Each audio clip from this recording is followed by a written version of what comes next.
আসসালামু আলাইকুম। অনেকেই বলেন যে শরীর খুব দুর্বল লাগে।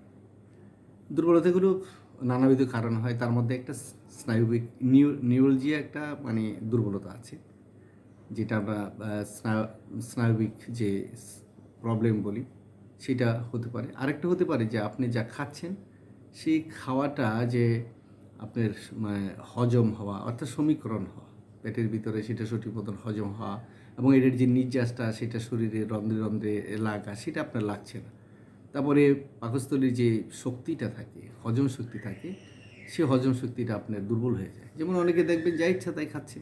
কিন্তু খুব দিব্যি চলছে, হজম হচ্ছে, খাই করতেছে, স্বাস্থ্য ভালো হচ্ছে, শরীরে তেজ আছে, কাজ করতেছে। গ্রামগঞ্জে দেখবেন যে বড়, বড় বোঝা ২ মণ, ২.৫ মণের বোঝা বয়ে চলছে কিংবা সারাদিন পরিশ্রম করতেছে, ডুবায় পাট কাটতেছে, ধান কাটতেছে, আলু বুনতেছে, নানান কিছু। কিন্তু তাদের ক্ষেত্রে আপনি খেয়াল করবেন যে তারা কিন্তু ওই কথাটা বলে যে আমার শরীরটা দুর্বল লাগে। শরীর দুর্বল লাগে কার? যারা আমরা শহরমুখী একটু অলস টাইপের বসে কাজ করার চেষ্টা করি।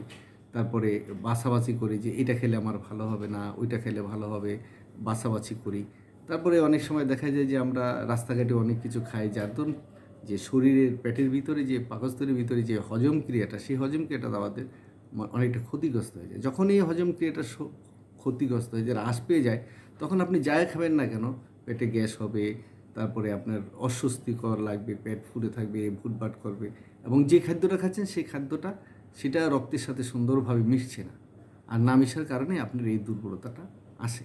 এখন প্রশ্ন হলো যে আপনি এই দুর্বলতাটা কাটাবেন কীভাবে? আপনি যতই ভালো মাংস খেতে চান, আপনার আপেল খাবেন, আঙ্গুর খাবেন, আ কিংবা পোলাও কোরমা খাবেন। কিন্তু আপনার তো সহ্য হচ্ছে না। আপনার পেটের ভিতরে পাকস্থলীতে যে হজম ক্রিয়াটা যে শক্তিটা, সেই শক্তি তো আপনার নাই। এটা তো ভাঙতে পারছে না। এখন ভাঙতে যদি না পারে তাহলে স্বাভাবিক পর্যায়ে কিন্তু আপনি যে শারীরিক সক্ষমতা, শক্তিশালী হওয়া সেটা হবে। গ্রামের বাড়িতে কেন মানুষজন যা খায় তা খেয়েই মানে দৌড়ঝাঁপ দিচ্ছে? তার কারণ হলো তাদের মানে যে হজম শক্তিটা, সে হজম শক্তিটা তাদের অটুট আছে। কিন্তু আমরা যারা একটু মানে জব করি কিংবা আমরা যারা অলস জীবনযাপন করি, আমরা যাতে একটু ঘুম কম আসি, সারাদিন অন্য কোনো কাজে ব্যস্ত থাকি, শারীরিক না মানসিক, তখন তাদের এই সমস্যাগুলো হয়ে দাঁড়ায়। এখন আপনার এই জন্য আপনার অনেক রকমের ওষুধ হয়তো আপনি খান, এই হজম উম হিজ মানে হজমুল্লা খান, কেউ হয়তো দেখা গেল সপ খান, নানান কিছু আপনারা মানে খেয়ে থাকেন। হ্যাঁ, মানে আমাদের প্রাকৃতিকভাবে অনেক জিনিস আছে যেগুলো আমাদের মানে উপকার হয়। যেমন আমরা গ্রামের বাড়িতে এটা টাকা পাতা বলে। আমি ঠিক ভুলে গেলাম। গোল ছোট মানে আদুলির মতন পাতা। এটা রস খাওয়ালে মানে খাওয়া হয়। খাইলে মোটামুটি এটা হজম শক্তিটা বাড়ে। পেটের বাড়ে। এটা হলো আমাদের রাস্তাঘাটেও পাওয়া যায়। তো সেইরকম আ আ অবস্থার থেকে আমরা অনেকেই দেখি যে হয়তো বিভিন্ন যে অ্যালোপ্যাথি বিভিন্ন ওষুধ খাই হজম শক্তি বাড়ার জন্য। আসলে হজম শক্তি মানে এটাকে মানে সংরক্ষণ করা কিংবা এটাকে বৃদ্ধি করা কিংবা যা আছে প্রকৃতিগত সেটাই রক্ষা করার জন্য নিজের সাবধানতা খাওয়া-দাওয়া, ব্যায়াম, চলাফেরা ও স্বাস্থ্যকর জায়গায় বসবাস করা, রাত না জাগা এগুলো একটু খেয়াল করবেন।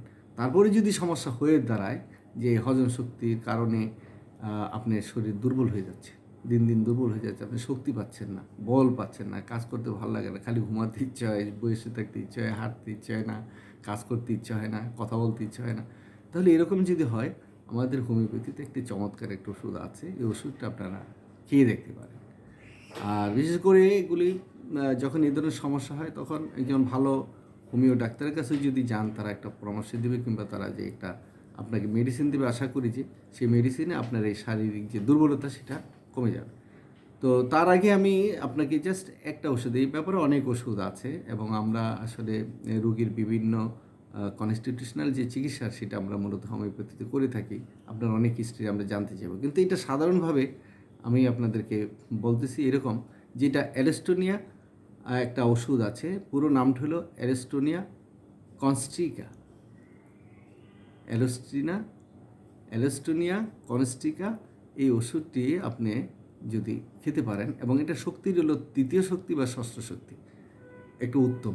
বেশি হাই পাওয়ারের দরকার নেই। নিম্ন পাওয়ার ৩ অথবা ৬ শক্তি যদি আপনি যদি লিকুইড আনেন তাহলে 3 ফোঁটা করে 3 বার খাওয়ার আধা ঘন্টা আগে। আর যদি বড়িতে আনেন তাও 5-6টা বড়িতে আপনার আধা ঘন্টা আগে যদি খান তাতে আপনি একটা ভালো রেজাল্ট পাবেন। ধন্যবাদ, ভালো থাকবেন।